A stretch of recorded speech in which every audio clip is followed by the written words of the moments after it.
전국적으로 코로나19 확산세가 다시 고개를 들고 있습니다. 대전에 이어 서울에서도 학교 내 확진자가 발생한 가운데 이번에는 회사에서 감염이 잇따르고 있습니다. KT와 삼성 등 대기업을 중심으로 확진자가 나온 건데요. 자세한 내용 취재기자 연결해 보겠습니다. 태윤영 기자.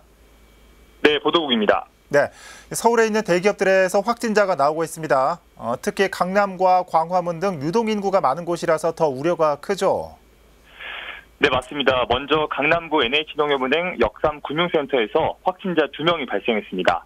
청담구에 거주하는 30대 남성이 서초구 58번 확진자와 접촉하면서 감염된 것으로 추정되는데요. 네. 이들의 직장이 모두 NH농협은행 역삼금융센터였습니다. 또 광화문 KT 사옥에서도 직원 1명이 확진 판정을 받았습니다. 이에 따라 KT는 건물 2개 동을 폐쇄하고 재택근무에 돌입했습니다. 송파구 신천동의 삼성 SDS 사옥에서도 확진자가 발생했습니다. 해당 직원은 지난달 30일부터 몸이 좋지 않아 휴가를 냈다가 지난 1일 검사를 받은 것으로 전해졌습니다. 이 회사 측은 직원들을 귀가시키고 긴급 방역을 진행했습니다. 네. 자, 이런 가운데 서울시와 종로구가 집회 제한 명령을 내렸다고요? 네, 내일 여의도공원에서 민주노총의 대규모 집회가 예정돼 있었는데요.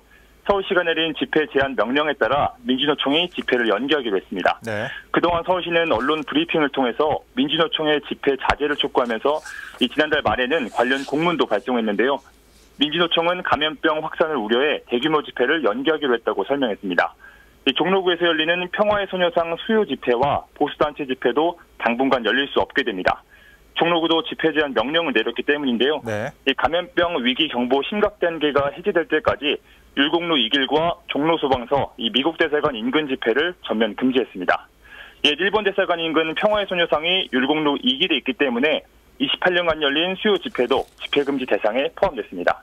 이 위반 시 이 집회 주최자와 참여자들은 300만 원 이하의 벌금을 처벌받게 됩니다. 그렇군요. 오늘 발표된 코로나19 확진자 현황도 짚고 가보죠. 어떻게 됩니까? 네, 질병관리본부는 3일 0시 기준 전국 확진자 수가 전날보다 63명 늘어서 누적 확진자 수는 12,967명으로 집계됐다고 밝혔습니다. 이 가운데 서울 신규 확진자 수는 12명으로 누적 확진자 수는 1,346명으로 나타났습니다. 같은 시간 기준 수도권 지역 발생 사례는 경기 18명, 인천 1명으로 집계됐습니다.